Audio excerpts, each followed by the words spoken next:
Roberto, io faccio la traduzione dal sardo in italiano perché lui parla ormai solo sardo. Roberto Cotti, senatore del Movimento 5 Stelle del sardo, per di più. Grazie.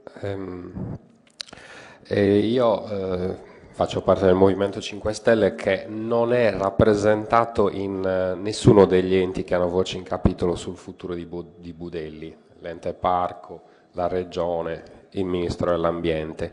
Quindi ovviamente non mi voglio mescolare alle polemiche attuali, a questa diatriba sulla interna all'ente del parco, però voglio unirmi all'appello di chi mi ha preceduto e soprattutto lanciare un allarme perché emergano le reali intenzioni sull'utilizzo dell'isola da parte di tutti gli attori, i cui conflitti stanno di fatto ritardando l'approvazione del piano del parco, che se una volta classificata l'isola di Budelli come riserva integrale potrebbe permettere eventualmente l'accesso anche a fondi comunitari per una corretta gestione naturalistica.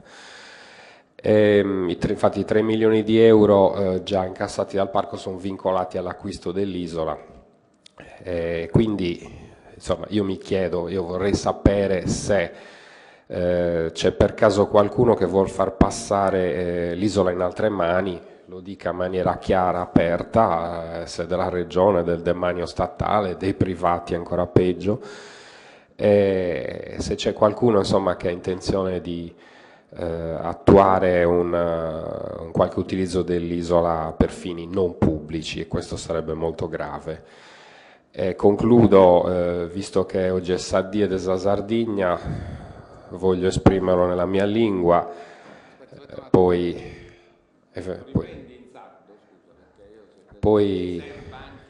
lo traduco.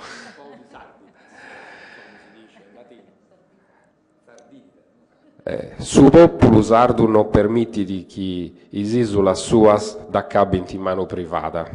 Sa Maddalena tenis totus a regioni de manigiai a pragimentu su, s'azienda sua de domu sua. A commenti s'azienda che viat militari e che è firma e inserrata de annus e annus. Il popolo sardo, ho detto, non vuole che le proprie isole finiscano in mano di privati e la Maddalena deve poter gestire il suo patrimonio naturale come quello dei beni ex militari bloccati da anni. Grazie.